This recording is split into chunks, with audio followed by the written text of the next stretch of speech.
Hi, this is Howard Reingold, and I want to talk to you about the opportunities now available through the web for peer learning. That is, for a group of people to learn any subject without a school or a teacher, using just the resources available on the World Wide Web. Until very recently, schools had a monopoly on learning. Except for a very small number of autodidacts, it's difficult to learn anything unless you go to school. However, now we've got the web. We have open educational resources, fantastic lectures and texts from the best universities in the world. We have YouTube and Wikipedia.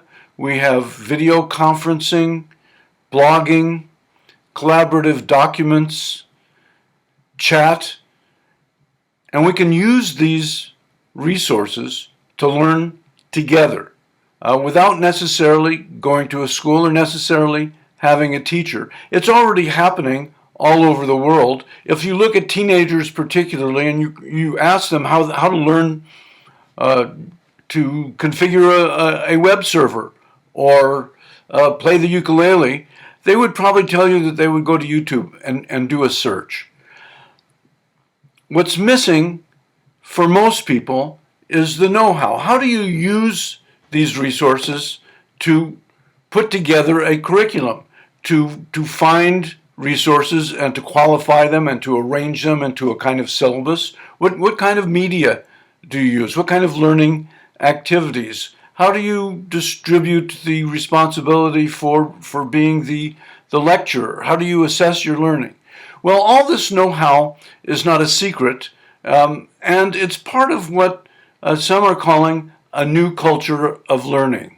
There's a book of that name by Douglas Thomas and John Seeley Brown that I recommend, and very quickly the characteristics of the kind of learning they're talking about is that's learner-centered.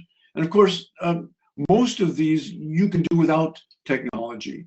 Self-directed, social and peer-to-peer, inquiry-based, collaborative and cooperative, and I distinguish those by collaborative being working together on projects, and cooperative being helping each other learn.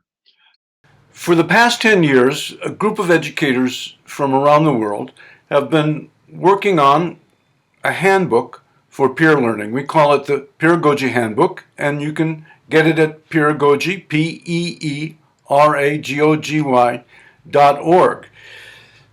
This course is about how to organize peer learning, and in the spirit of peeragogy, we are inviting you, our co-learners, to help us co-design the course.